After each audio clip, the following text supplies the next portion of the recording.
a lot of people who aren't succeeding or aren't successful, they see someone who is succeeding and they go, fuck that guy, I can do better than that guy.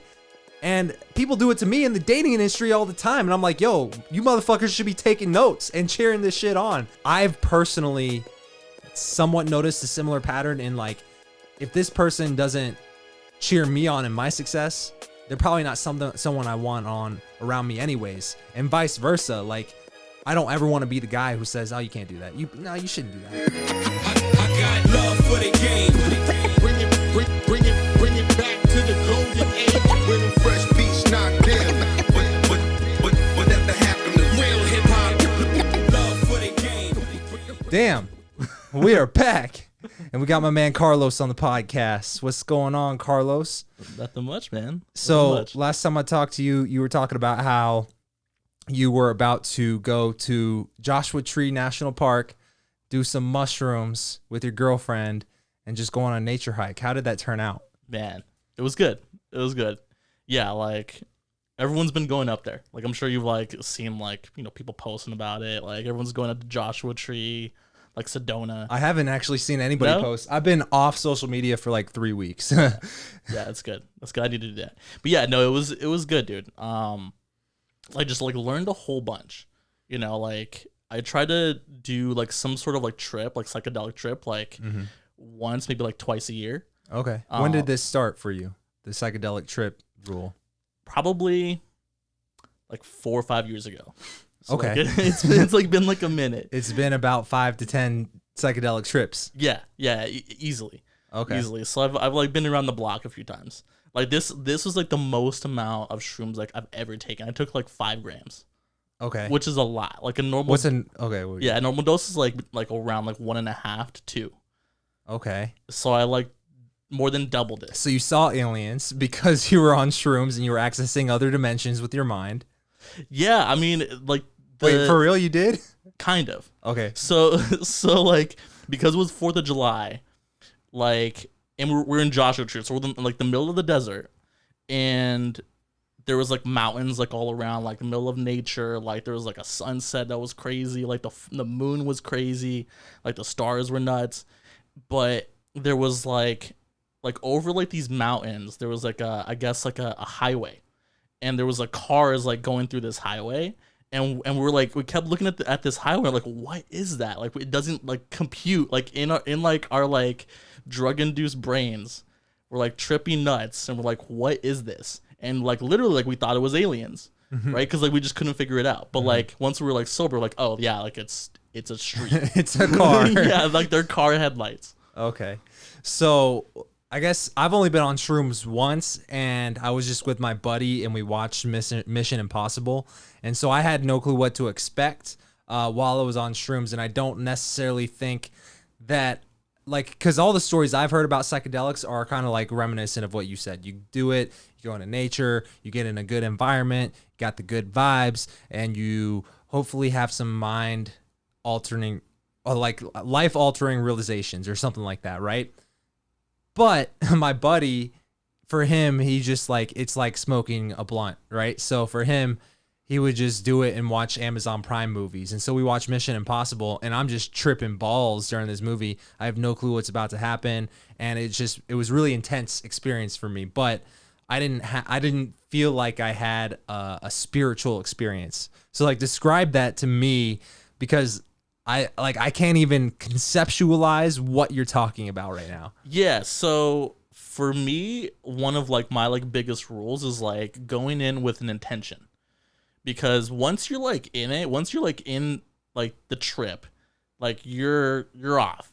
You know, like Okay. you're like going through the fucking wormhole. You know, it's like I'll see you on this other side type stuff. Are you just sitting or are you walking around? Yeah, so what I always do is like I'll take it, and it usually takes, you know, like half an hour to kick in. So like I'll take it, be like chilling, usually go for a walk, and then as I'm walking, like it'll hit, and then it's like you take like the most enlightening walk of all time. You know, it's like you leave like your apartment or like Airbnb or like wherever you are, like one person, you come back a completely different person. Damn. type stuff, right? And so I say that you want to set an intention before you go into it, because it's like whatever question you might be asking, once you're like in the trip, like the shrooms will answer that question, maybe not in like the way that you think, but it will give you some sort of insight if you set that intention. Okay. Right? So the intention that I set had to do around fear, right? Because I had a realization that I was like, okay, like there's levels to life that I like want to be hitting, and I was like, okay, if I'm gonna hit that next level, like what are the things that are holding me back? And I realized that fear was one of them. And like fear in like a lot of different ways, like fear of like success, fear of failure, fear of like asking for help was like a big one. So when I took the shrooms, the insight that I got was, it was like, don't be afraid to ask for help, but don't be afraid to ask for help from the highest level or at the highest level, whether it's God, the universe, infinity. Like, oh, you're even thinking higher than me. I'm like thinking about like, oh, I'm gonna go to the most expensive guy rather than the guy who's just starting out. That could be it, right? But the lesson that I got out of it was just like ask at the highest level, right? So the thing that I started doing, and this is kind of like,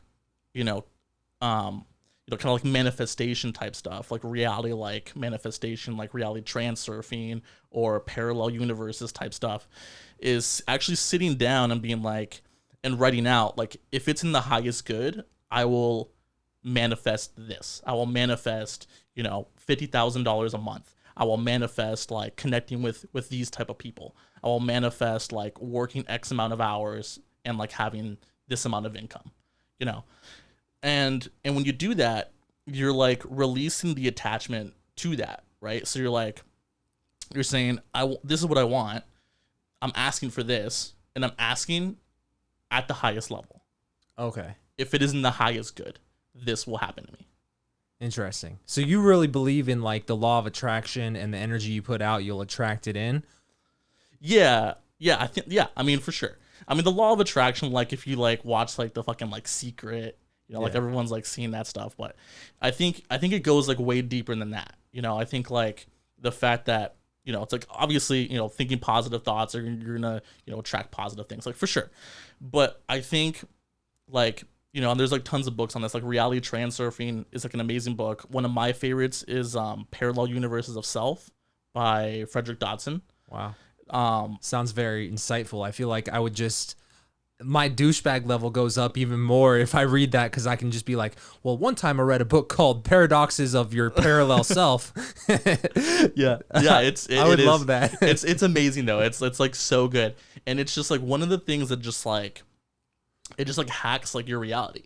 You know what I mean? It's like whatever goal you're going towards, you're essentially moving with the universe rather than trying to like, force it into existence and will it into existence, right? You're bringing things into your life rather than chasing them. So it really like flips your mind from being from a place of lack, right? From a place of like chasing something and thinking that you don't have it, so you have to get it. Yeah. Versus actually being in a state that that the version of you would have that already. That's a really interesting point you make, because like kind of my come up in the dating industry as a dating coach has been really reminiscent of kind of my ability to see something like that. Because before, when I dropped out of dental school, I was dead broke. I couldn't make a sale to save my life, but I could create content for days in the dating industry, because the skill of teaching game is completely different than the skill of marketing a business, and so at the time, I believed I'm like the underdog, right? I'm like the fucking not Georgetown, just like name any Cinderella story in the fucking NCAA March Madness, right? I felt like the underdog, the Cinderella story that nobody's really seeing coming, but I'm about to make some fucking waves, right? And that was the story I was telling myself in my head. But then I was talking to my buddy who's pretty big into like affirmations and law of attraction as well. And I'm not at all that at all, but I'm open to it. And that's one thing, is I've always been open to seeing different perspectives, and I love it, which is probably why I gravitated towards a podcast, right? But with spirituality, energy, law of attraction, I've always struggled with that kind of stuff just because in my head, it's not like I can scientifically measure something like that, right?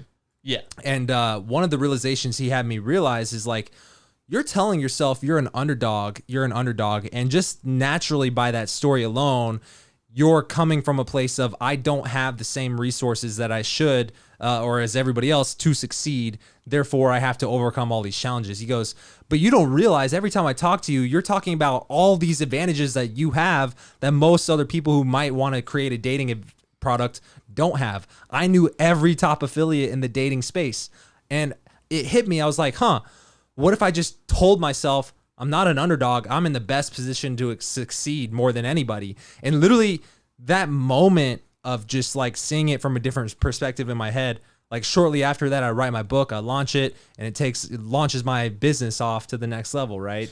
Yeah, definitely. I mean, it like mindset is so huge, right? And like I have a mentor who like the biggest thing that he like emphasizes on, he's like, dude, like the biggest thing that's holding you back is the stories that you tell yourself about yourself. Right. So it's like, you know, any area of life like that you're not in, like where you think you should be, like guarantee there's a story that's playing in your mind over and over of you not being there for whatever reason. And it could be a bunch of different reasons. It could be fear. It could be like, you know, it could be anything, right? One of the biggest reasons is because, like, if you're not in a certain place, you can rationalize, you know, not having that success, right? You can rationalize, you know, whatever is holding you back, and kind of like there's like a term for it, right? It's like a sense of identity, right? Like you identify self-image. Yes. Okay. Yeah.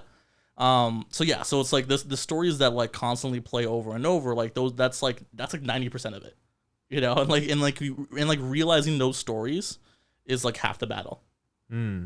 So what was the realization for you in Joshua Tree National Park a few weeks ago? Yeah. So the realization was that of just like not being afraid to ask at the highest level. That was the one you had most recently? Yeah. Okay. I thought you were saying that was one that you had on one of the trips. Yeah, I mean, so the biggest, so like every time like I've like taken a trip, it's funny too. It's never like, all the realizations are never like something that's like crazy or like some like, you know, something that's like out of the blue. It's always something that I like once remembered but forgot, and then the trip like reminds you, says, hey, like you remember this thing that like you once remembered. Like it's still important. Like here, like take this lesson. Like remember this. It's like it's important.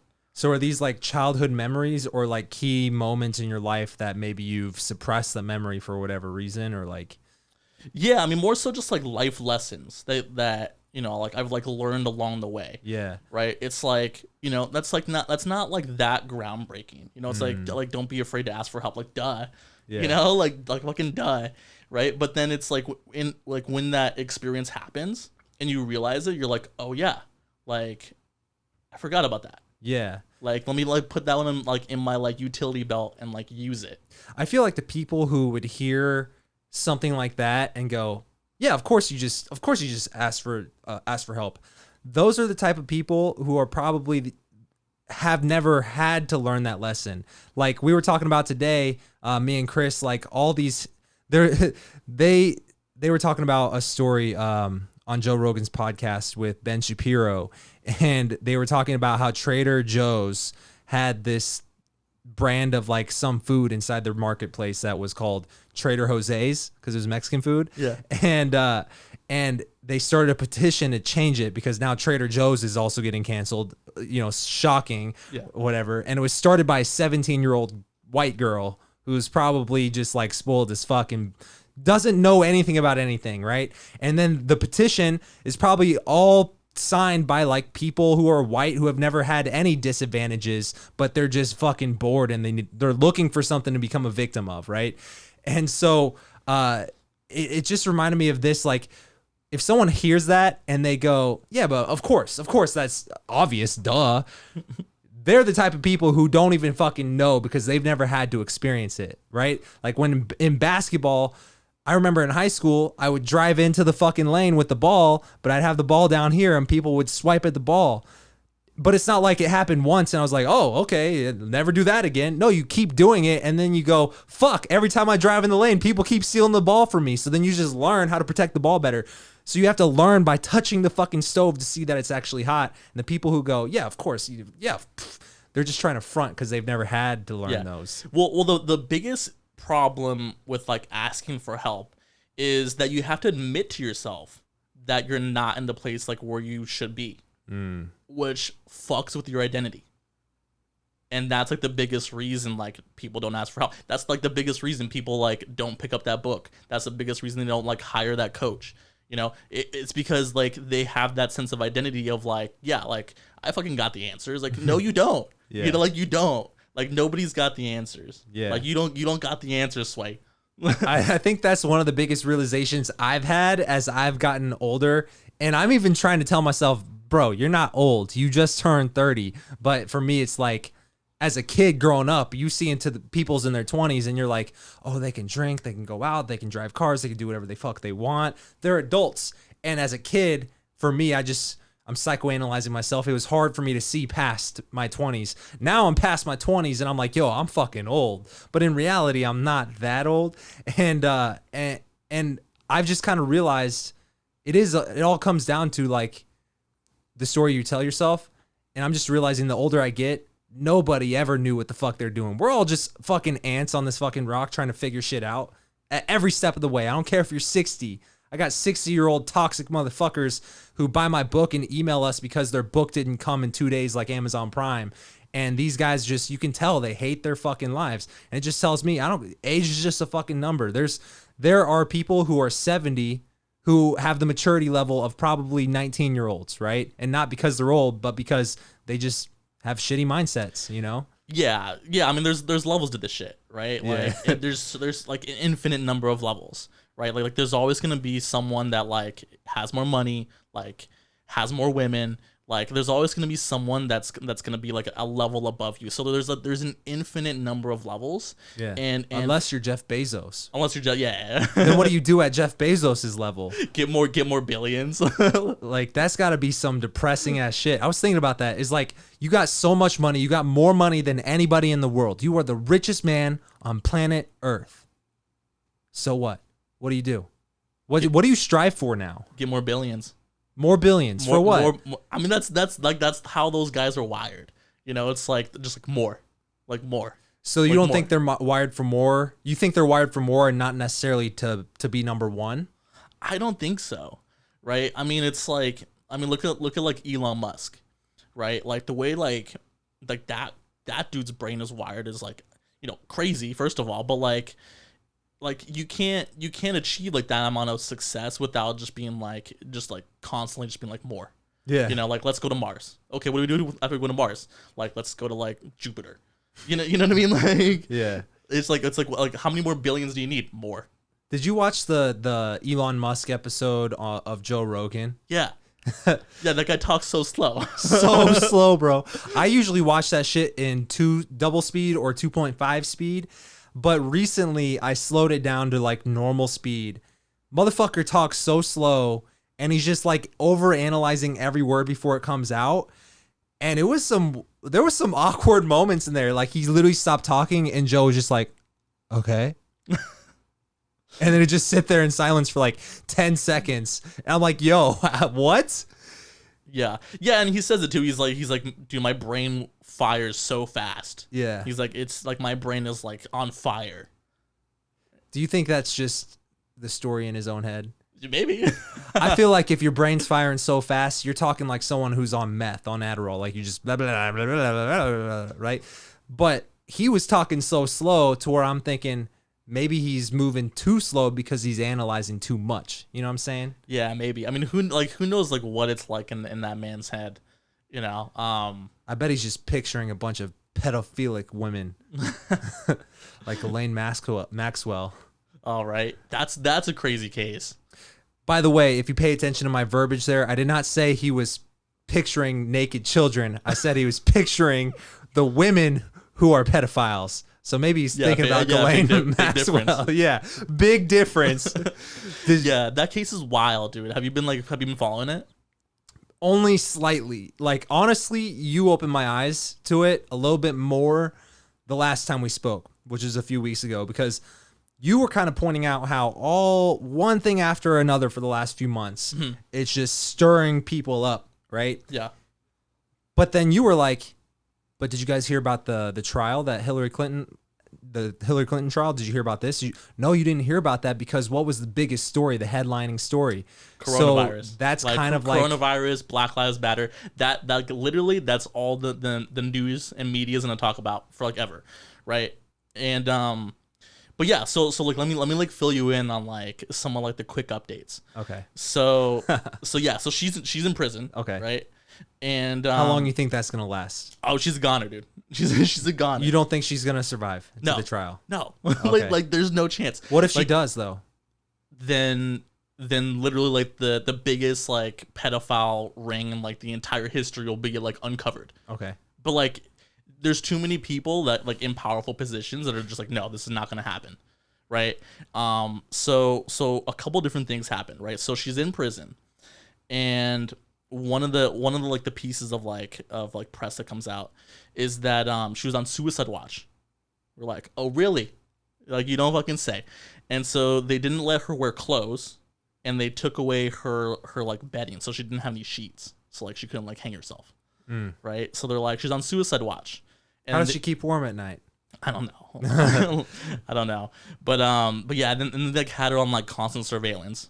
And then they like turned off like the security cameras. They're like, we're gonna give her some privacy. And I'm like, really, bro? That's how it happens. Like, really?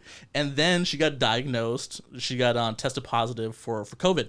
Of course she did. Yeah, I'm like, how convenient. And then so the judge. This is the most recent one. The judge that's like on like her trial, his son got assassinated.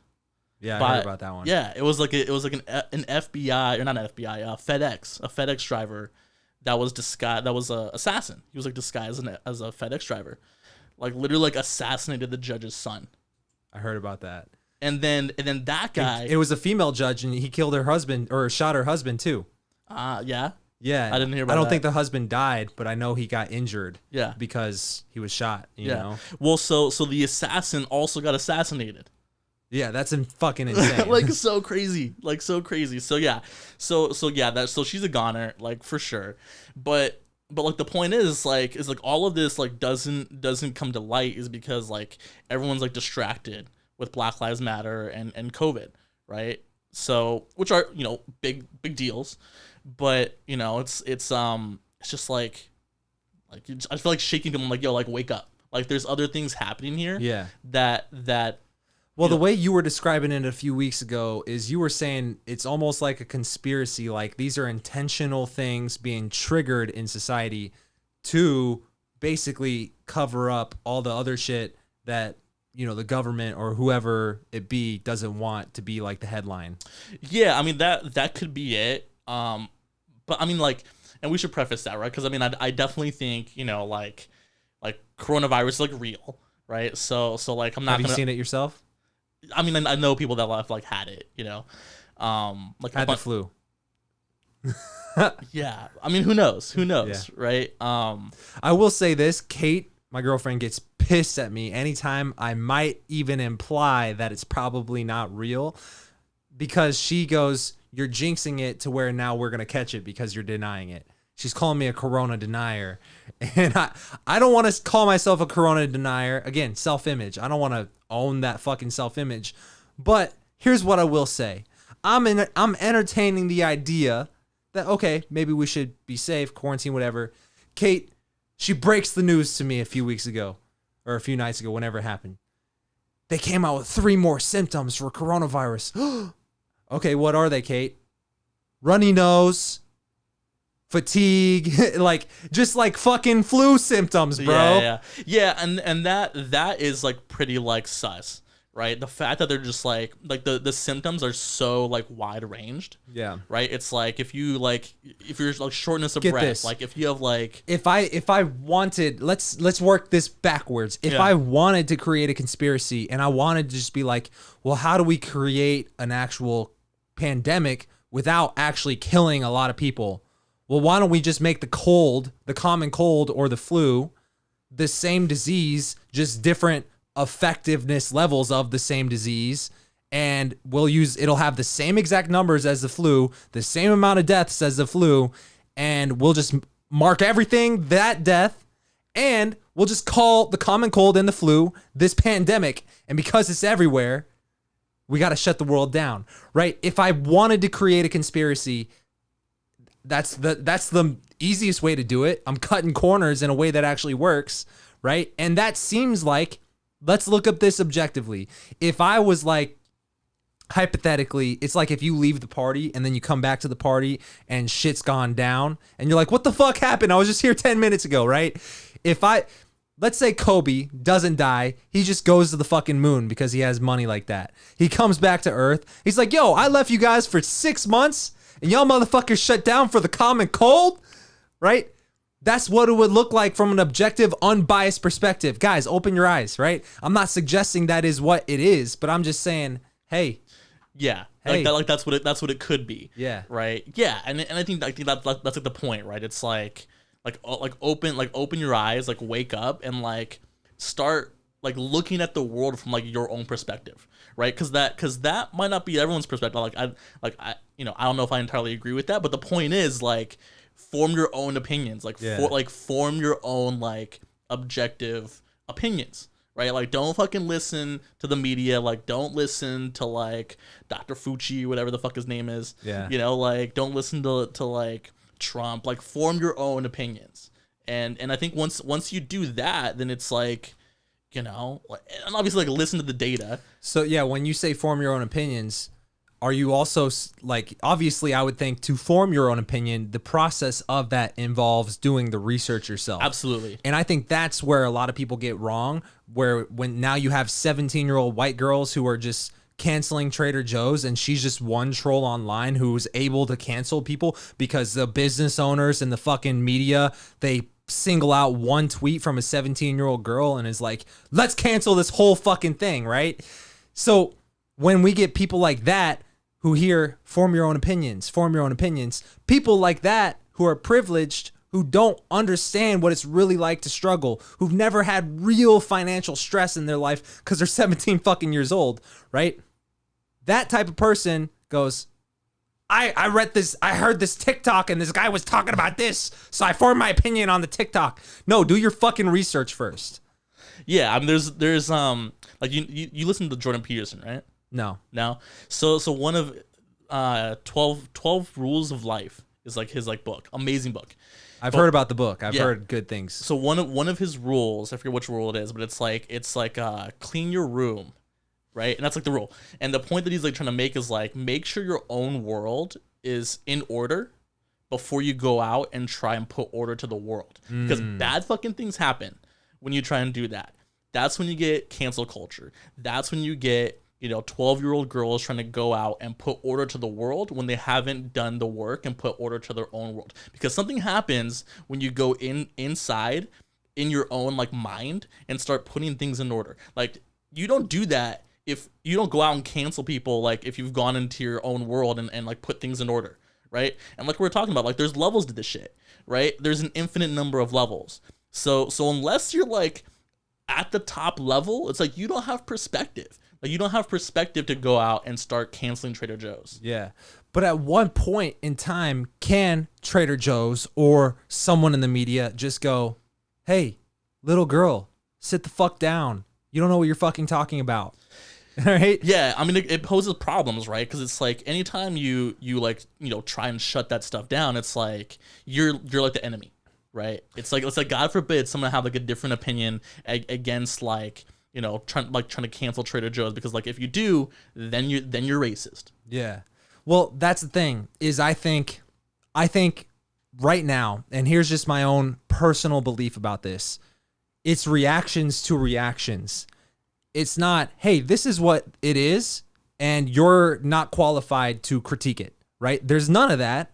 This is, I'm reacting to you, and this is me going, oh, you're reacting to me? Well, shit, now I got to react to you. Perfect example. In 2008, I graduated high school. I was going into college, and the big thing in 2008, you're getting on Facebook or whatever, they all say, hey, don't post any pictures of you holding alcoholic beverages on Facebook because you can potentially not get hired at a future employer if you have that shit on your fucking Facebook, right? Good. Well, here's the thing. Who said that, right? Was it one company said, we're not going to hire you because you showed yourself partying on Facebook? Maybe it was one person that said that, but where's that person coming from? Why did they do that? Most likely, if you look into it and you go right to the source of where did this idea even come from, it was some person who was like, maybe we shouldn't hire people like that because it's a bad look for our company. And then they think, oh, because other people will judge us negatively, we should respond in this type of way. It's a reaction to a potential reaction, right? And so at some point in time, someone's got to put their fucking foot down and go, yo, this is the way it is. I want this person working for me. I don't give a fuck what you think about them on social media. They bring value to my company, right? There's nobody putting their foots down right now. Their feet down, foots down. Yeah. Right? I mean, everyone's scared. And that's that's the big problem, right? There's so much fear and anger, right? They're two of the most powerful emotions. If you want to get people riled up, you show them stuff that makes them mad. You show them things that makes them scared. That's how you keep a society asleep. That's how you keep people compliant, right? It's you look at any mainstream media thing, right? It's be scared of this. Here's this injustice that's happening. So and so said this. Get him. Yeah. And yeah, they're just it's a low bright vibrational frequency of thought. It's Levels of Energy is another good book by Frederick Dodson, and he talks about that a lot. It's the frequency of your thoughts says a lot. And right now, society is in a very low vibrational frequency of fear and anger. So yeah, it's not good. Yeah. Speaking of psychedelic trips, this afternoon, me and Chris were talking about, where did he go for his psychedelic trip? Did he go to the Mojave Desert or was it Joshua Tree? You went to Joshua Tree, right? Yeah.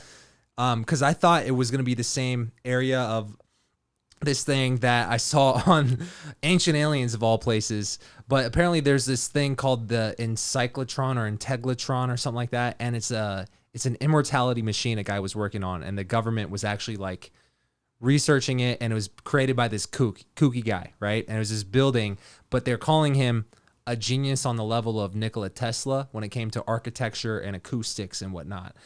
Well, anyways, he died before he could finish it. But when you look at the anomalies of this structure he built that was supposed to be a immortality machine, it's pretty insane.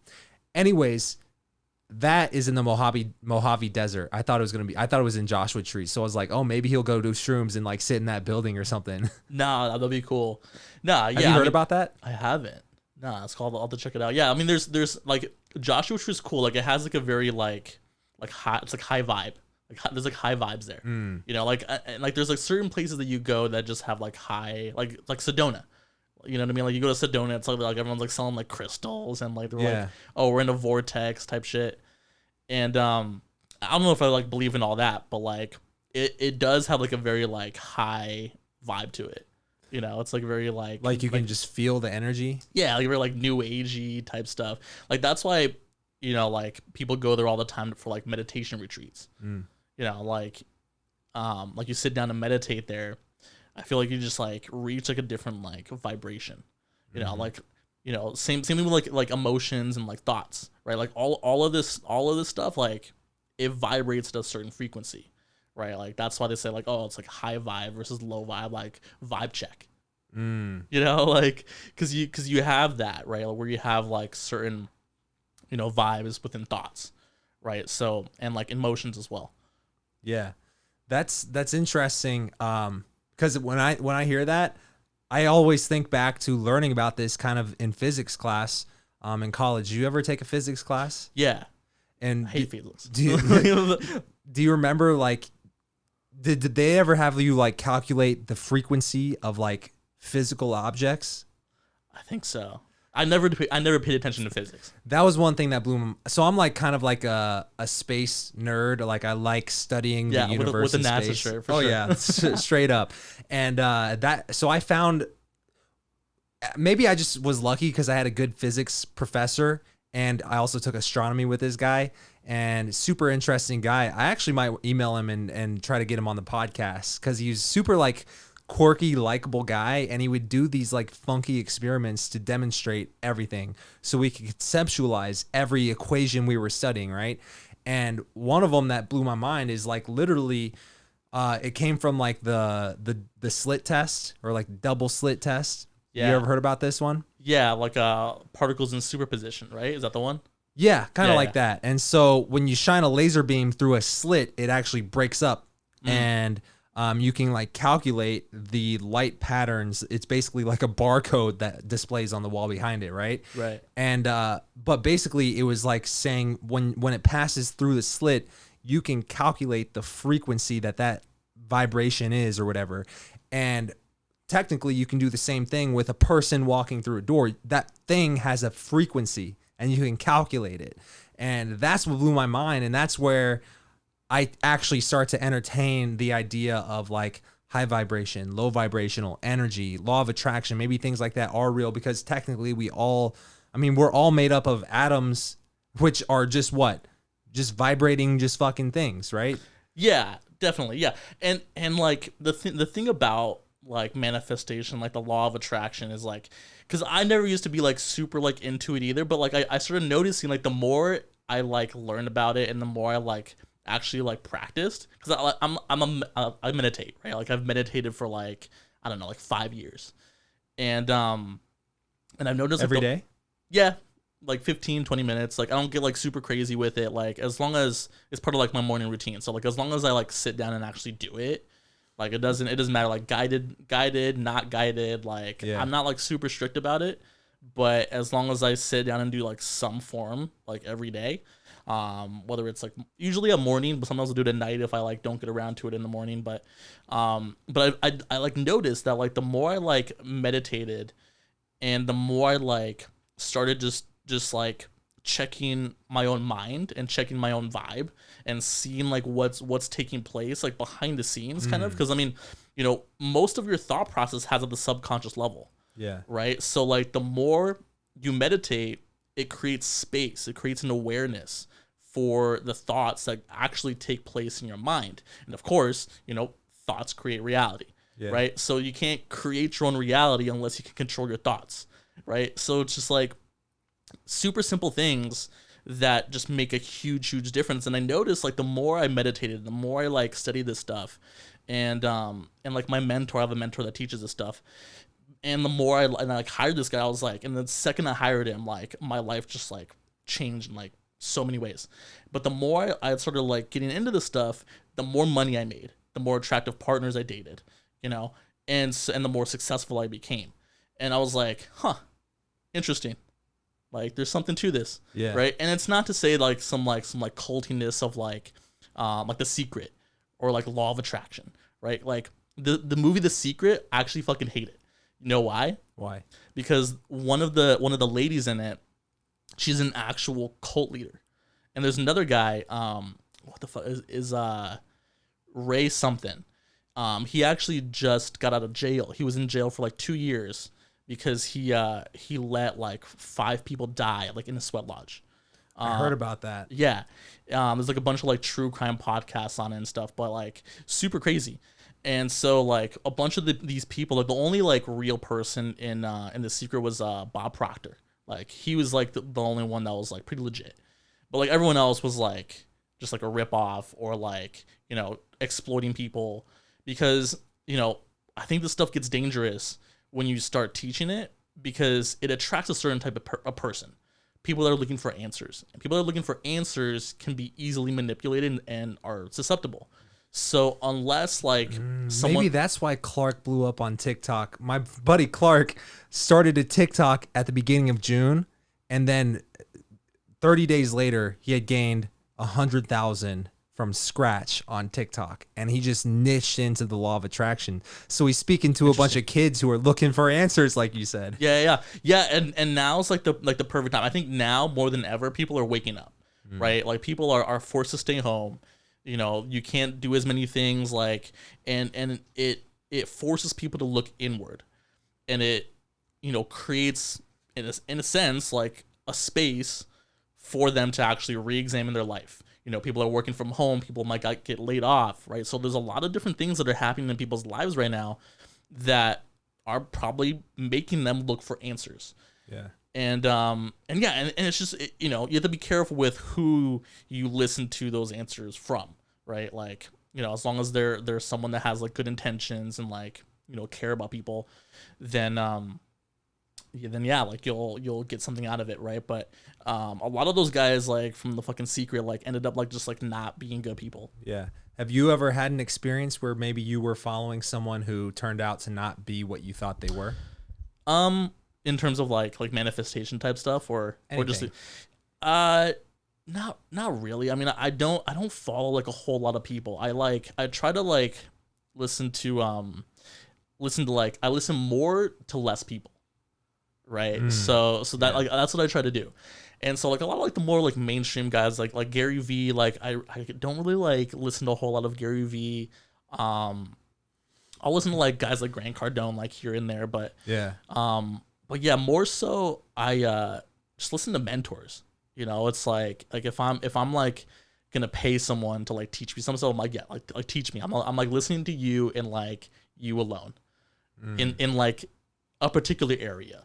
Right. So I have, you know, mentors for like business. You know, I used to have like mentors for dating. I just got a mentor for stock trading. Right. So just listening more to those mentors and like being like, okay, like teach me. Yeah. And really just like taking up as much knowledge as I can from them. Right. So rather than following like, you know, a bunch of people's advice on TikTok or like Instagram, like, no, like I'm going to shut that noise off and listen more to less people. And I feel like I get more out of that than I do like listening to like a bunch of different opinions. Yeah. Like a good example is like advertising, right? Like Facebook ads. So like everyone has like their own like go-to strategy, right? Like some person's going to do it one way. Some person's going to like, is there one right strategy, or do they all kind of work, but in their own unique ways? Yeah, they all work in their own unique ways, right? And some of them work better than others, like for sure. But you know, like the styles themselves are more like personal preference, right? Like some people are like, yeah, I'm gonna like bid at the ad set level, or I'm gonna bid at the campaign level. I'm gonna like use this type of creative. I'm gonna like use this type of copywriting, right? So yeah, like everyone's like got their own style, and I think like, you know, once you get like more and more advanced, you like develop your own like unique style to it, right?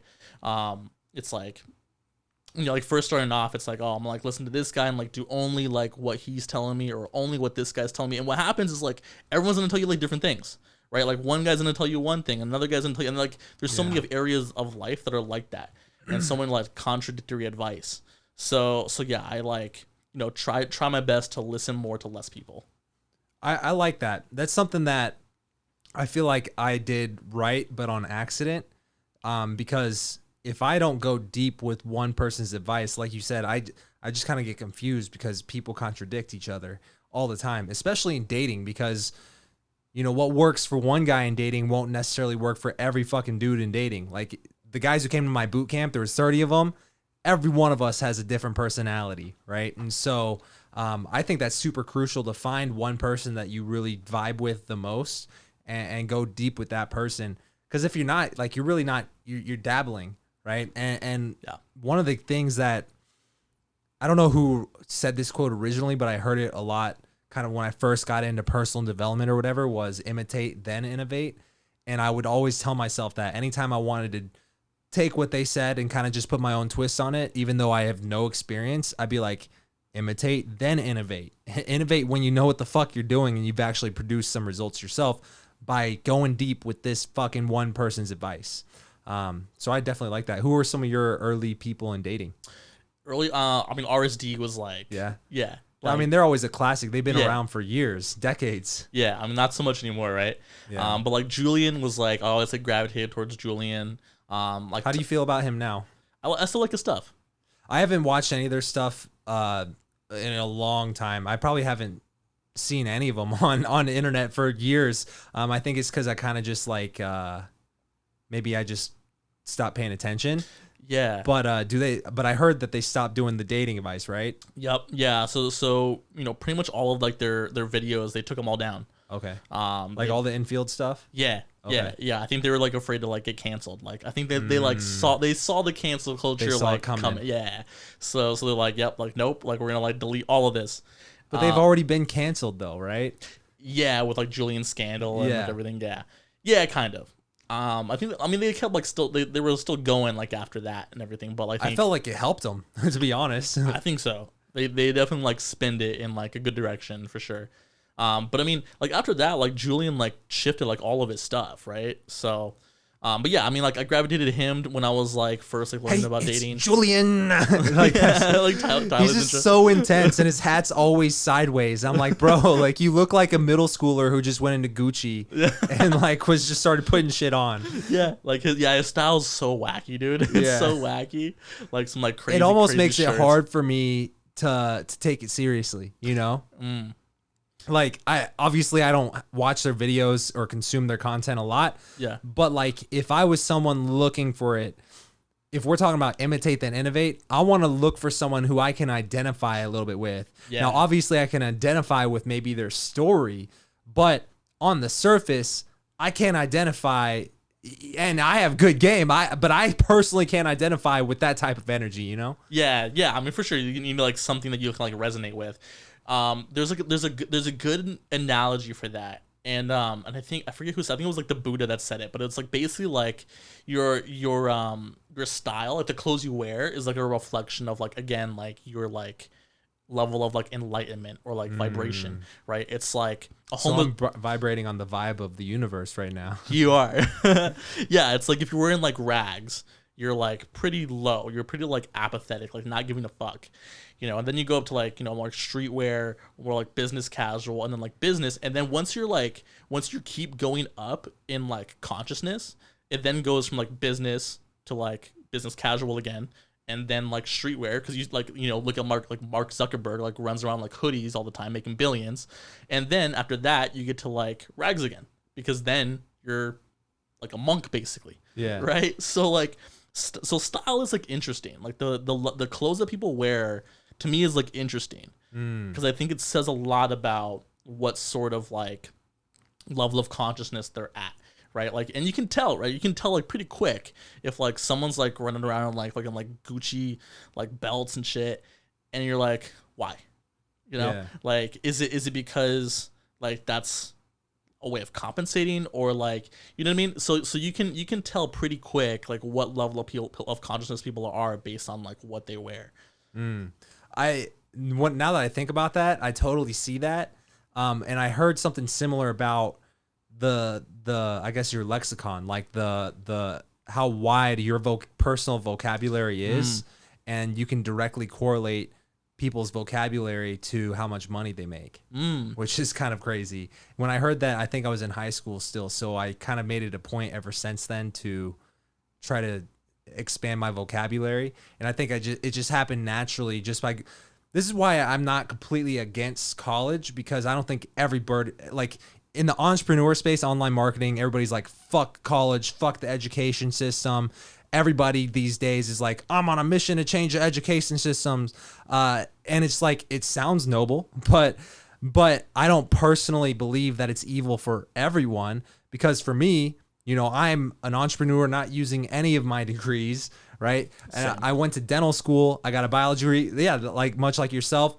But for me, it taught me how to manage my time, how to manage multiple things at once. It also expanded my vocabulary, which they can directly correlate to how much money you make. Like most of my vocabulary wasn't developed until I went to college lectures and had to study fucking textbooks and shit, you know? Yeah, for sure. I mean, I think a couple of like things come to mind. I think there's like a big distinction to make of like what comes first, right? Does the money come first and then you like learn that vocab, or does the vocab come first and then you get the money, right? Because there's one thing that that the more money you make, the more you spend on appearance and education.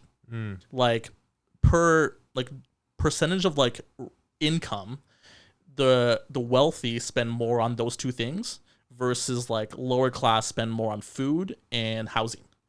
And that's something you can like take to the fucking bank, right? And I think the reason is because again, like appearance like matters in terms of like identity. Yeah. Right? It's not like act as if, it's be as if. Right? So if when you are wealthy and once you have that money, it's like obviously like you're gonna invest in coaches, you're gonna invest in mentors, you're gonna invest in books, right? Like Warren Buffett reads like a book a day. You know what I mean? And but that's if you are even told to do that. Like I have buddies in Kansas who, because Kansas is its own little bubble, I feel like, unlike here where we feel like we can do anything, the more west you go, it seems like. But I have buddies in Kansas who are crushing it, and they think they're living the life at a couple $100,000 a year. And I feel like I'm broke making the same types of numbers, you know? And I think just getting out of that environment raised my standards, maybe also made me feel like I can do anything and not stick to this mold. But those people, I'm like, why don't you do this for your business? Why don't you do this? Yeah. And just giving them suggestions. I never like to give unsolicited advice because I've had it happen to me as recently as last night, and it's never ever received that well if it's unsolicited. But I don't try. So for these guys, I'm like making suggestions. They're talking about stress in their business or whatever. I'm like, yeah, I mean, I tried this. Why don't you try this? Right. But I don't think they think big enough to where it's like, yeah, that sounds like a lot of effort, whatever. Right. Yeah, for sure. I mean, when it comes to advice, like I'm like the same way. Like there's like something funny happens like every time like someone like asks me for advice. I'm like, dude, finally, like you've asked me. I've had this book for like 5 years. Like read it. This will tell you the answers. Like thank God you asked, right? Versus being like, you know, someone that's like struggling or whatever, be like, hey, like read this book or this. Like it, like people like resist it, right? For like whatever reason, like, and it might be like the right answer for them, but like for whatever reason, like people just resist it. But yeah, I mean, your environment like is like a big indicator, right? I mean, when I was living in Colombia, that was like a big thing for me, right? And that's why like I came back to Scottsdale. I was like, okay, my environment is like placing a ceiling on me, and like I can like feel it, right? Because I mean, when you're there, you could be making, you know, $5,000 a month and be like living like a king. Damn. Right?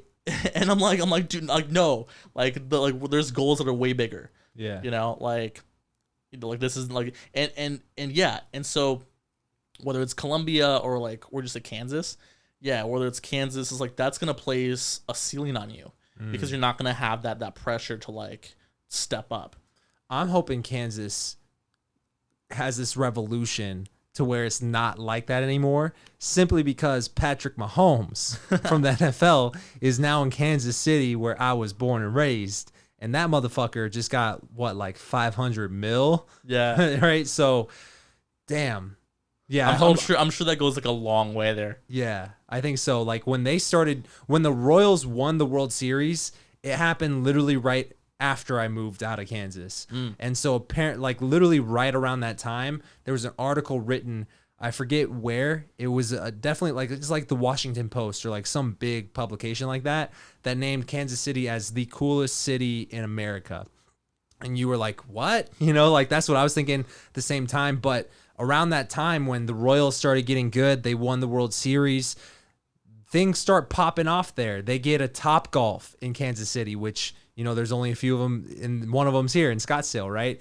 And then fucking the Chiefs blow up, and now Kansas City's on the map. So hopefully money comes in, people are thinking bigger in Kansas City, and people don't just get satisfied with, you know, the fucking 9 to 5 grind and the fucking ceiling at a couple $100,000 a year, you know? Yeah, I think it's interesting that that you want that for like your city. Yeah. I think that's cool because I mean, yeah, like that's like telling that you like want people to like succeed. You know, because I mean, a lot of people don't have that, right? But the fact that you like care enough about and people in general, right? The fact that you like care about people in general, like yes, like I want all of you motherfuckers to succeed. You know, like that's cool. Maybe that's like that's interesting. I never would have really seen that without the outside perspective in myself, but maybe that's indicative of a personal kind of mindset shift that I've had to make for my own ability to succeed. It's like a lot of people who aren't succeeding or aren't successful, they see someone who is succeeding and they go, fuck that guy. I can do better than that guy. And people do it to me in the dating industry all the time. And I'm like, yo, you motherfuckers should be taking notes and cheering this shit on. Right. And so I think I've personally somewhat noticed a similar pattern in like, if this person doesn't cheer me on in my success, they're probably not someone I want on around me anyways. And vice versa. Like, I don't ever want to be the guy who says, oh, you can't do that. No, you shouldn't do that. Right. And so also I think with Kansas City, do you follow football at all? No, like I really don't watch any sports actually. Kansas City is known for their sports fan base. We don't have an NBA team, and technically Kansas doesn't have any sports teams because Kansas City, Missouri is where the Chiefs and the Royals play, and the Chiefs and the Royals share like a little parking lot, so it's right next to each other, and that's like all we got. And so just the amount of pride that happens in the entire state of Kansas around those two teams is irrational, completely irrational. And it's like when Kansas, so first off, both of those, the Chiefs and the Royals baseball, Chiefs football, they both were easily the worst teams in both leagues for the first 10 years of the 2000s, easily, right? But always sold out, always the loudest stadium in the nation, right? Why is that? It's because I just think the camaraderie in the city itself is undeniable, it's palpable. And I don't know what it is. Like, I only noticed it when I moved to Arizona, and then I went back to visit, because here, like you said, the what people wear to the bars and clubs is completely different. We're dressing up to look good. We're putting our best foot forward. But it's natural for us. If I go back to fucking Kansas, which I did, dress like I would going out to Scottsdale, my buddies are being like, well, you think you're hot shit? You think you live in LA? You're like some LA dude now or something? I'm like, bro, like, I just want to look good tonight, right? But you go out to the bars in Kansas City, they're all wearing a Chiefs shirt or a Royals shirt at nice places, because that's the normal wear that you wear around there. You go to the bathroom here, dudes are like too afraid to get near each other. They don't talk to each other. You go to the bathroom there, everybody's like, yo, how about them Chiefs? And you know, it's like, and it creates this camaraderie to where everybody kind of feels like family there, even though you aren't necessarily like friends with them, you know? Yeah. And I mean, that's interesting. Yeah, because I feel like you can like win a lot of games like that, right? Like just like by having like. I mean, we didn't win a lot of games until like recently, but like that's what I'm saying. Like it like allows for like progress. Because I mean, like look at like Phoenix, right? Yeah. Like none of our teams are good, and because of that, like nobody cares, and because nobody cares, the teams keep sucking. Versus, I feel like if people actually cared, the teams would like get better. Because they're like, okay, like we can't let our fans down. Versus here, they're like, why should we give a fuck? Like our fans don't give a fuck. Yeah. You know? I mean, that's probably why you got a guy like Patrick Mahomes, who's like, you know what? Let's stay here for my entire career. Give me a 12-year contract worth $500 million, right? Cam Newton ain't taking that shit. LeBron James never taken that shit. LeBron James is hopping ship just to chase championship rings, you know? I feel like loyalty is not, it's undervalued today in sports, you know? Yeah. Which is something that Kansas City is really good at. Yeah. So what do you nerd out on these days? Man, like books. Like I read a lot of books. Like probably like. What's the last book you read? A book. I've been reading Think and Grow Rich. Okay. Napoleon Hill. Classic, dude. Classic book. You know, more millionaires have claimed that book has made them a millionaire than any other book ever written. Yeah. I've heard the same thing, but I've also heard recently that if you look into Napoleon Hill's kind of backstory and history, it's like apparently his meeting with Carnegie or whatever Andrew Carnegie, yeah. never happened. Apparently it was all made up. Apparently the whole book was just a fucking manifesto that was made up in his head. I haven't looked at the evidence myself. I don't even have an opinion. It's just something I've heard. But if that's true, it is crazy because, like you said, a lot of people claim that as like the book that changed them. Yeah, I mean, it would be like unfortunate if that was like the truth, if like that actually happened. But I mean, yeah, I mean, who knows? I mean, if it is true, like, you know, maybe it's okay. Yeah, you know, like maybe like the results like speak for themselves in the book, or maybe it's like, you know, because like so many millionaires have like been created from that book. Yeah, like that's what like gives the book power. Maybe. I think the book is a good resource regardless of what the truth is because, like you said, it has added value to a lot of people's lives.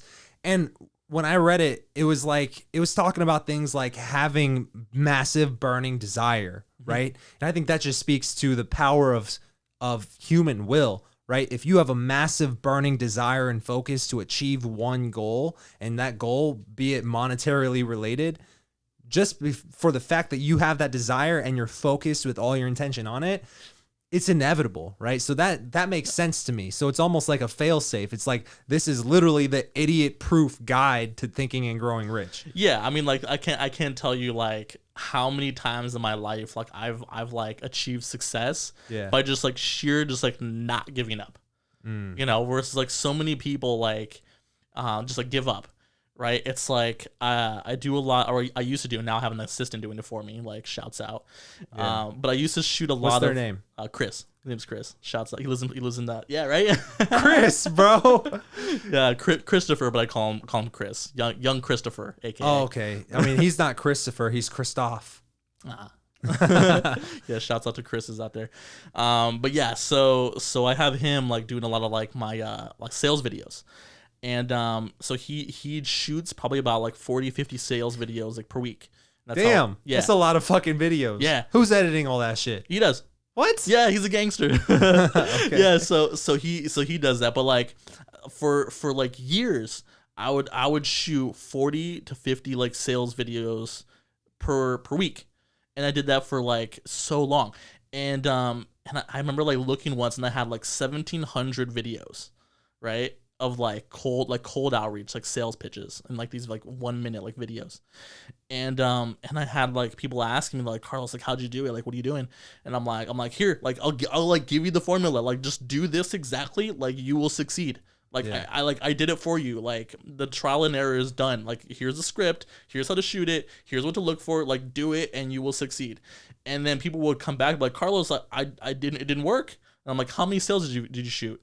And they're like, 200. I'm like, motherfucker, I shot 1,700 sales videos. You shoot 200 and you give up? I'm like, fuck you. And so like that just like shows you that you just like can succeed by just like not giving up.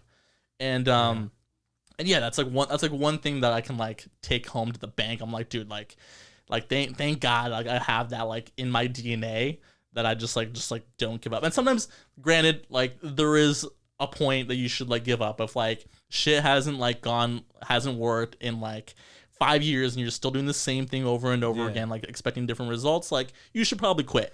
But well, there's a difference between giving up on the goal versus giving up on the method to achieve the goal. Absolutely.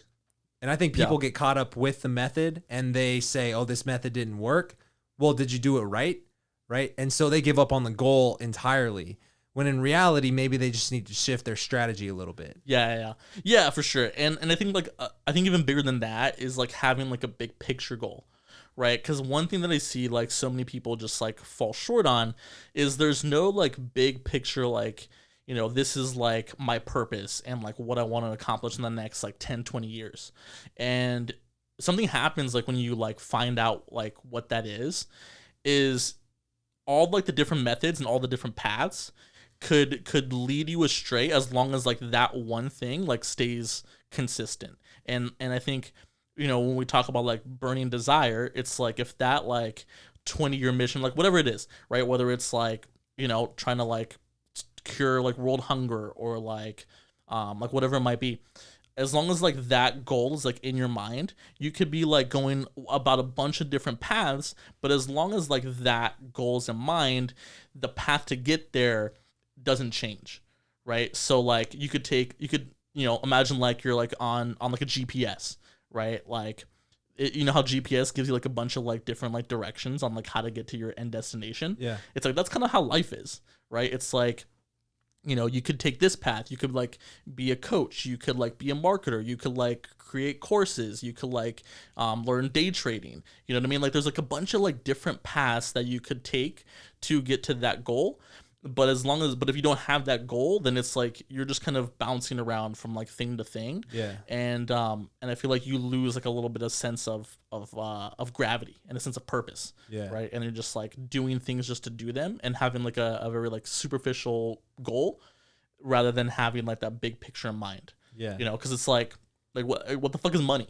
It's like once you make over like 80K, it like everything else is like it doesn't add to your happiness. Like you can buy like more expensive shit. Yeah. It's like you can buy a more expensive car, but like it doesn't really add to your happiness. But it's what that money allows you to do and what that allows you to change that like really like matters. Yeah. So yeah, that's one thing that I see like just like people just don't have that like big picture goal. I was literally talking to Chris earlier today about like I have such goals for my business, right? And a lot of them obviously require me making a significant amount of money to achieve those goals. And I was thinking to myself, and this is why I was talking to Chris about it earlier, I was like, yo, if I had $1 million cash in the bank right now versus what I currently have, and I'm working towards that, what would I be doing different on a day-to-day basis other than maybe sitting in a bigger room? Literally nothing. I would be doing the same damn thing, right? And so that kind of just made me realize, like you said, like, what is money? I don't know. Is it a thing to make me feel cool? At a certain level, it doesn't really bring you more joy. It just allows you to sit in a bigger room, look at a bigger screen. Yeah, I mean, most people want to spend $1 million. They don't want to make $1 million. Mm-hmm. That's wise words right there. Confucius say, Carlos say, you should put that in a fucking fortune cookie and wrap it up. Give it to your girlfriend. I know, right? Well, how would your girlfriend respond if you just gave her a fortune cookie and on the inside it said, most people want to spend $1 million. They don't want to make $1 million. Oh, she would love it. She would think it's like the funniest thing ever. She wouldn't get mad at you and go, what you trying to say? You trying to say I spent all your money? No, she'd be like, let's go make $1 million together. I'd be like, fuck yeah. And then let's spend it. Yeah. So what's your goals? Do you have any goals that you don't mind sharing? Yeah, so the biggest goal, and I've like never put this out publicly, but like the biggest like ultimate goal is to cure aging. This is funny because literally the last episode that I uploaded while we're filming this, we're a couple weeks ahead, and then we took a couple weeks off. Anti-aging expert. His name is literally Anti-Aging Hacks on Instagram, and we talked about anti-aging. So I'm curious, what is your take on this? So my take on it, and I don't know if you know who Liz Parrish is, but she's a CEO. She sounds old. No, she's actually not. Okay. She's a CEO of a company called BioViva. Okay. And what's cool about her is she was patient zero for this gene therapy that actually like succeeded in reversing her aging. They tested like some of her biomarkers. That's why she's not old anymore. Yeah, Okay. well, yeah, she looks good. She looks good. But yeah, some of her biomarkers were like 30 years younger. Wow. Yeah. So like the big thing is treating aging like a disease, right? Treating it as something that actually I keep forgetting that you have a biology background too. Yeah. Okay. Well, so there's a big reason for that. It's like I've always known that like this is like the biggest ambition, the biggest goal like in my life. Okay. Right? And that's why like I have a degree in microbiology. That's why when I do marketing, I service clients that specifically are in the health and medical space, like doctors, dentists, like pharmaceutical companies, right? There's a reason for that. And the reason is because that big picture's in mind. So anytime I go and execute on anything, I'm thinking about, does this help me get closer to that goal? Right? So what the goal kind of looks like is, working with these different businesses, accumulating money, accumulating wealth, start leveling up, taking on bigger and bigger clients, and eventually having the infrastructure in place to where I'm starting up my own bio company, my own pharmaceutical company, or even taking, equity in a piece of pharmaceutical companies and running it through the marketing agency, and out comes, a publicly traded like pharmaceutical company. Yeah. Right. So like now I'm like learning about investing, about stock trading. So I'm learning about the market and like learning how that like plays into like that big picture goal of how companies go public, how like they're traded on like the NASDAQ and the stock market. You know what I mean? So like everything is done with the purpose. So why anti-aging, and what about anti-aging are you kind of interested in? Like, because when I hear that, I just want to live. I just want to live forever, dude. Okay.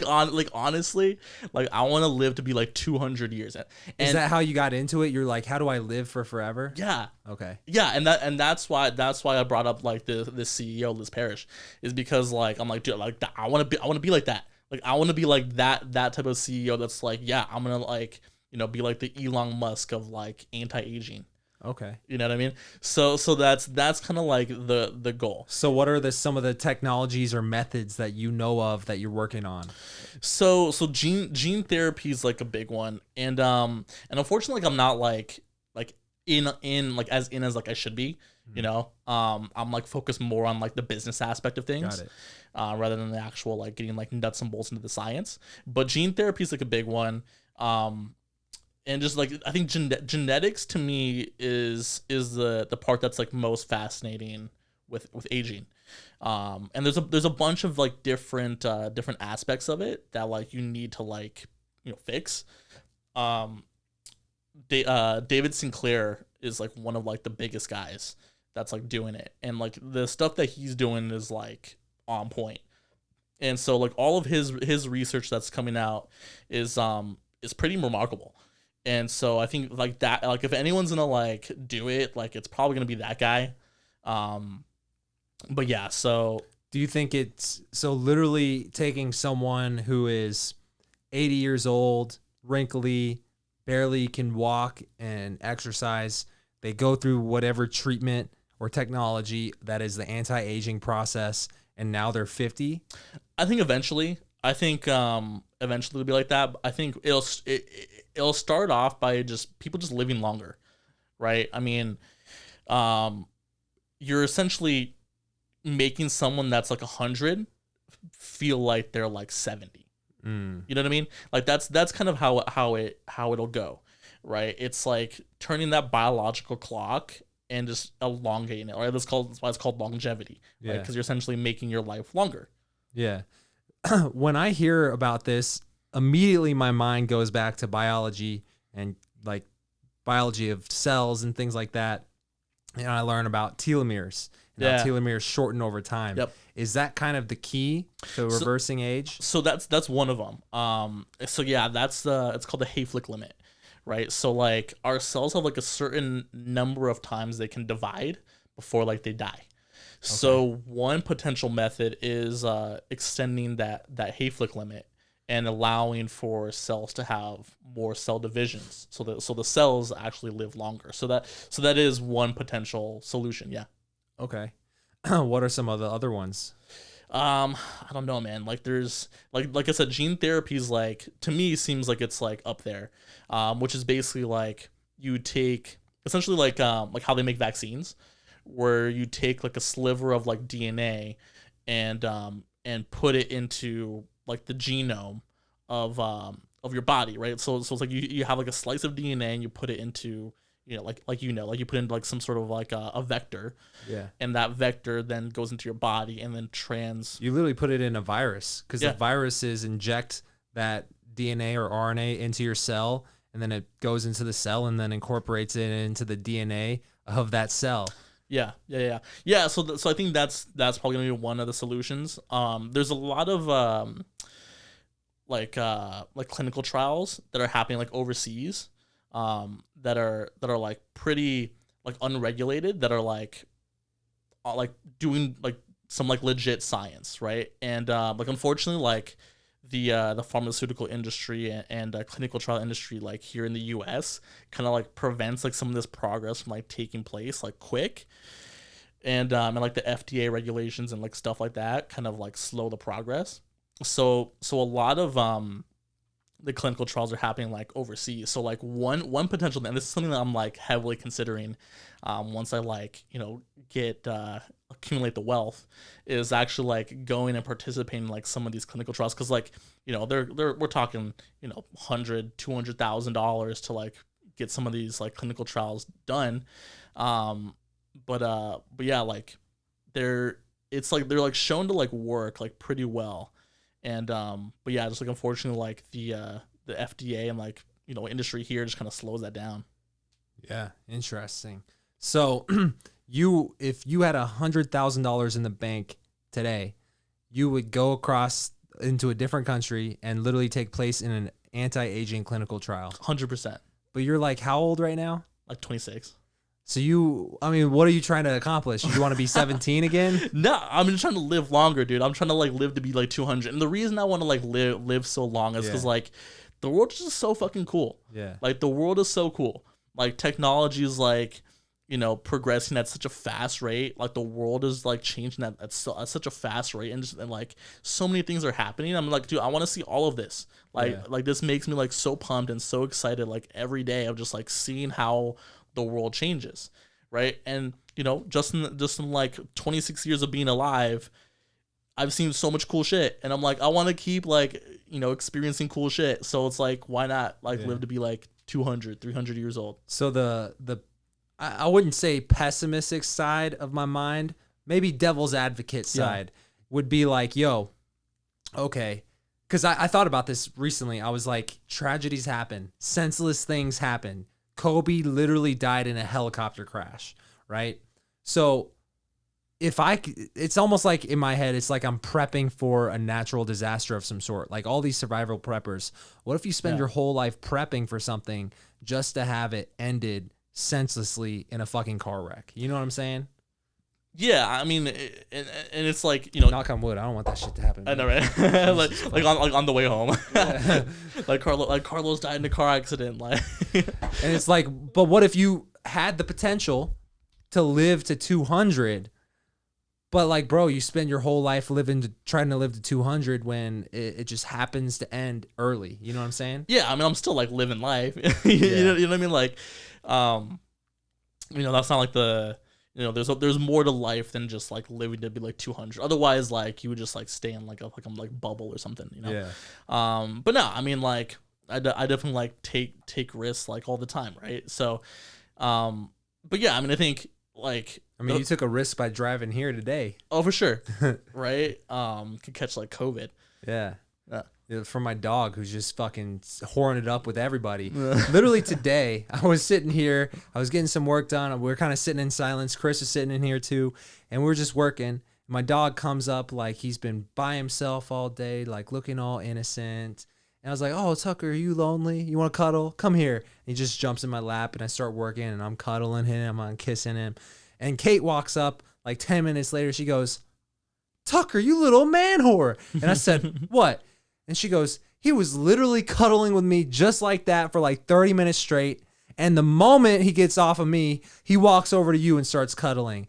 And I'm like, this little two-timing hoe. Yeah. Right? He like jumped on me like the second like I got here. I was like, dude, does like no one like give you love? Like, yeah, he knows how to work it. Literally, the only reason we got him is because me and Kate, we went to the mall, and it was like one of these malls around here that has a puppy store at the mall with the puppies in the fucking window. Those look at you. And Kate sees this fucking puppy. It's in a little cube by itself, and it's just sitting there, and Kate and the thing are like looking at it through the window.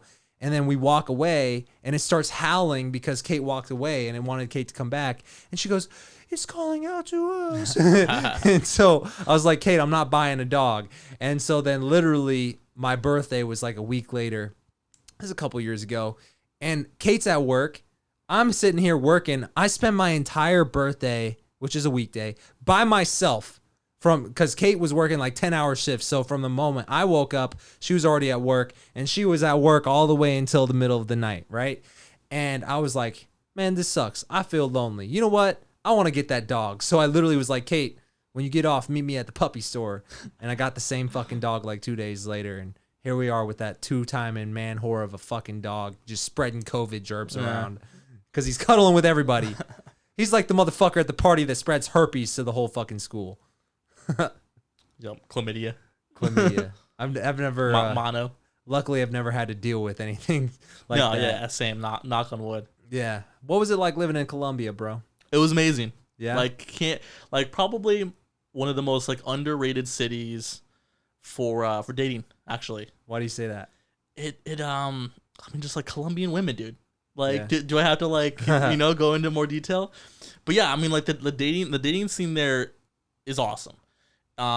It's like I feel like there's like cities that like have like certain like levels of like difficulty, right? Like if you go to like New York or like LA to like play the dating game at like a very high level, it's gonna take a lot to get there. Versus you can drop into Colombia and like pretty much in like a week or two, like have like a super solid like rotation of like girls that you're seeing that are hot, So like it's just like playing the game on like easier. Like Scottsdale's like I would say like medium, like Vegas too. Like, Medium in terms of what? like difficulty. Okay. Yeah. You said Vegas too? Yeah. Why do you say that? Like to like live. Like not to like go and like, pimp it, but like to like go and like live and like have like the amount of success that you want, right? To have like, a solid like rotation, to have like hot girls that you're seeing that you're into, all of that I feel like is at least for me would like take like a medium level of like skill. Yeah. Versus like you can like drop into Colombia and like, you're set. Yeah. Yeah, and then that combined with like the buying power, like I said, like you can make like $5,000 a month and like be like living like a king, and they have this app, dude.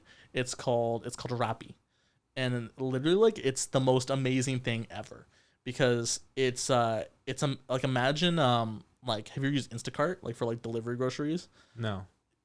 Amazing.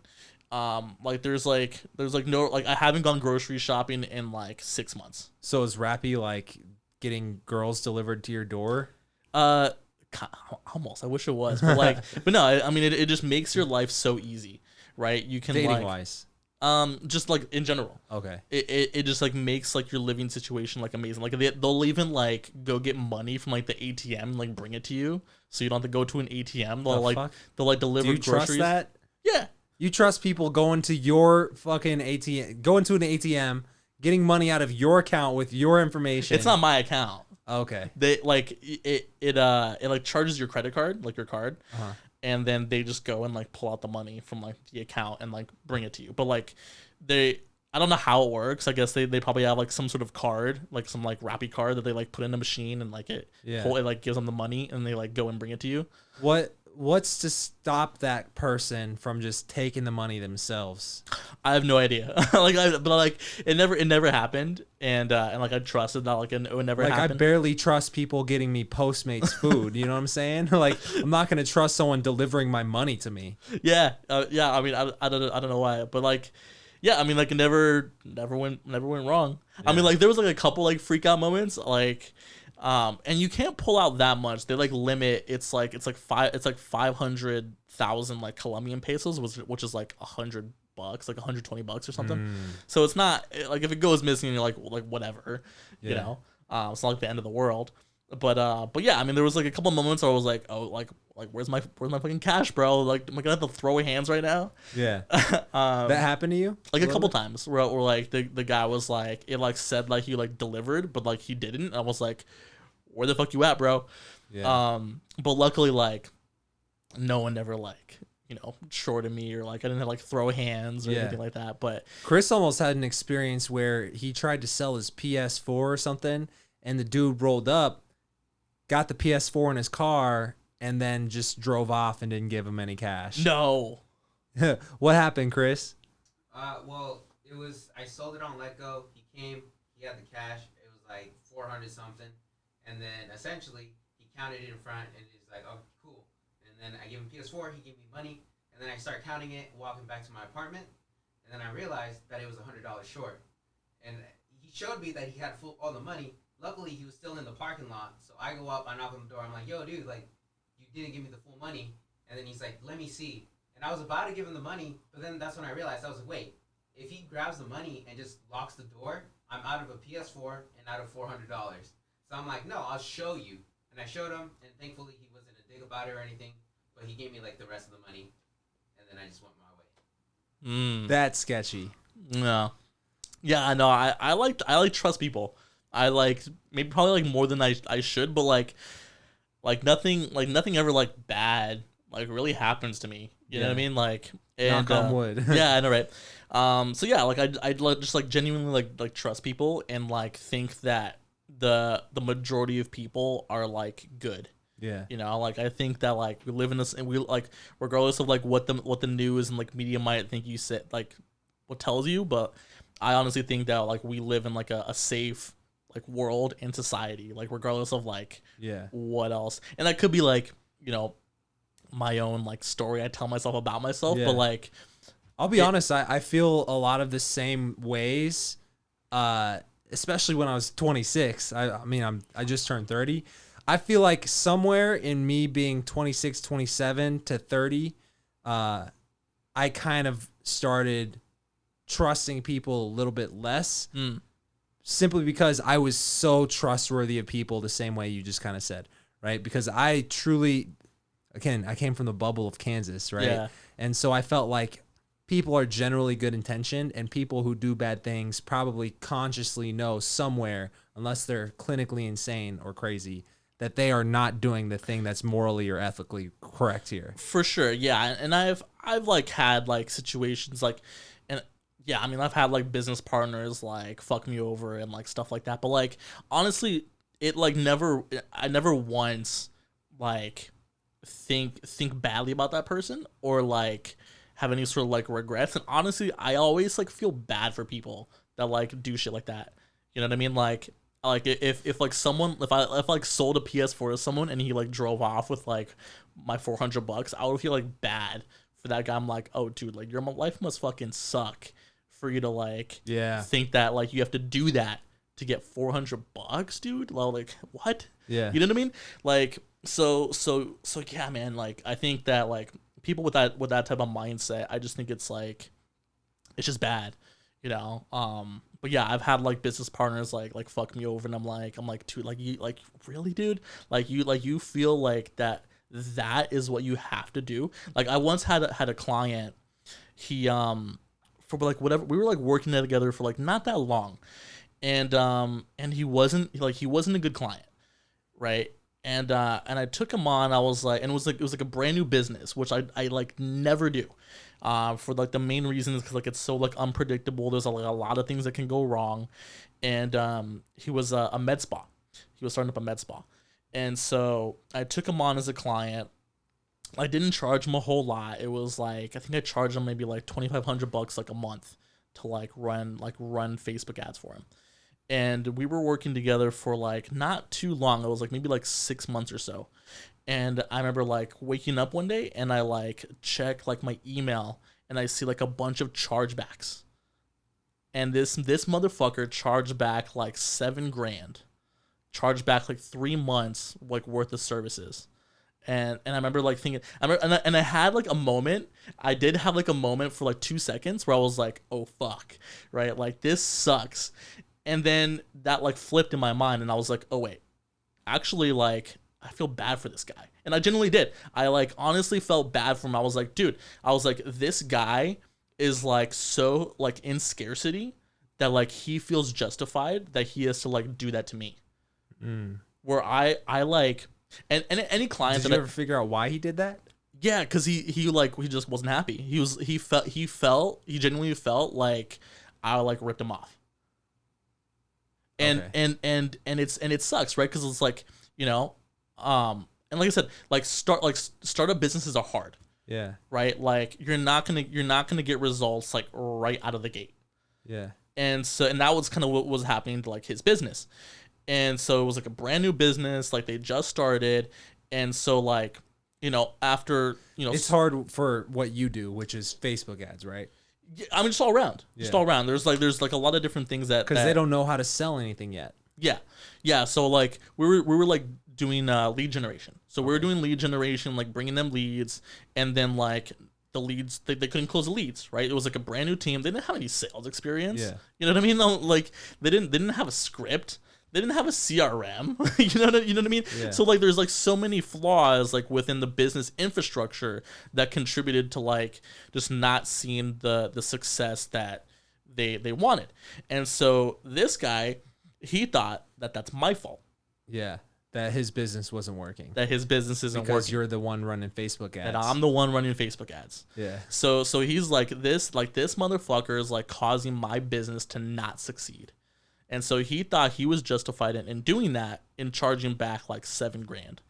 And I'm like, Did you get the money back? yeah, of course. Yeah. I mean, you know, all my contracts, it's like specifically says, I'm like, listen, like there is a chance that this might not work, Yeah. especially if you're a new business. And it's like, we're doing marketing. It's an intangible service. It's So like you do contracts with all the clients you take on? 100%. Yeah. Like legal agreements, like in writing, like, yeah. What's your reasoning for that? Just to like set like expectations, right? Yeah. Both on my side and on their side. One being like you can't fucking like charge back like services rendered. You know what I mean? Like it's like you go to like a dentist and they like fix a tooth and you're like, like I'm gonna charge it back because like whatever. Yeah. You know. So that's kind of that's what it ended up being. And I fucking hate people who do those. Like we obviously with businesses, you're gonna get, if you have any level of success and you're getting a lot of people in the door, you're gonna get a few of those motherfuckers. yeah. I'd be lying if I said we didn't have a few of those motherfuckers. And I just, you know, some of the times maybe it is legit, but 90% of the time it's this person just regretted their decision to buy for one reason or another and decided I'm gonna cheat the system and get it back. And then there's some motherfuckers who use it to take advantage. Right. And that's what fucking pisses me off. Yeah. I mean, like I said, I don't like harbor like any sort of like resentment or like anger towards those people. Like I said, like I like genuinely like feel like bad. Yeah. That like they're. It's never people who are good in life. No. Like you're not gonna see a fucking person who is successful, who's killing it, who's on his fucking path, who's got bigger priorities, who's like, I'm gonna charge back this $7 I spent because that $7 didn't make me 100% happy. Yeah, for sure. I mean, and there's something interesting that happens like when you like spend money on things that like make you better, right? There's a couple different things, and like back to like, you know, like more like esoteric like manifestation type stuff. I honestly think that like when you spend money on things that like improve your life, it does a couple different things. So one, you actually get the thing that like, you know, whether it's like you're investing in like a mentor, like a coach, right? You pay that person money. But the sheer act of paying someone money is you buying in to like your success and like putting something on the fucking line to like get that success, rather than getting something for free, and B, it creates space energetically for more to come into your life, right? It's like, imagine like you like, you know, clean out your closet, or like you like you know, declutter your room. You actually, you know, energetically you're getting rid of things, but you're also allowing space for new things to enter. So the same thing happens when you spend money for things. You give up that money and you create space for more money. No, I totally agree. And I feel like it's definitely a pattern, and we kind of alluded to this earlier, which makes me wonder, is it causation or correlation? Does the person succeed because they are the type of person who invests, or do they start succeeding and start investing? I think personally, I believe it's they succeed because their mindset is, I'm going to pay to play. Yeah, 100%. Yeah, it's like that. Like nothing changes unless that changes. And you're 100% right that it's a mindset thing, right? Because like once you like build the habit of like, let's say it's like invest into like a stock portfolio or something, right? It's like once you like have that habit built in of be like, I'm gonna put in, you know, like a $500 like a month like into like my fucking like portfolio, like you're gonna have that habit like ingrained. And so it doesn't matter like when you start, as long as you fucking start. right? And as long as you start like investing in yourself and taking the time to like, actually like work on yourself, right? Because like what paying the money is just one thing, right? But then you actually like do the work. Yeah. But I feel like once you like pay the money, then it makes you like more willing to like do the work. Yeah, 100%. Anyways, dude, we've been going for almost an hour and a half. Damn. So I think we covered a lot already. Anybody who's listening, where do you want to have them follow you at? Instagram's the best place. It's at Hello I'm Carlos on Instagram. That's honestly the best place. Yeah. And if you have a business and you want to run Facebook ads, he's your guy. Yeah, I got you. As long as you're not gonna fucking charge back $7,000. Yeah, I don't even like to bring that shit up because it's like, why even call attention to it? Because I don't want to attract those people anyways. Yeah, 100%. Yeah, like I haven't even like thought about it since like that actually happened. I've heard about a couple. I've never had a high ticket purchase like that get charged back personally for me, but I've heard about it, and just like hearing it makes me like, oh fuck, yeah, fuck that person whoever did that.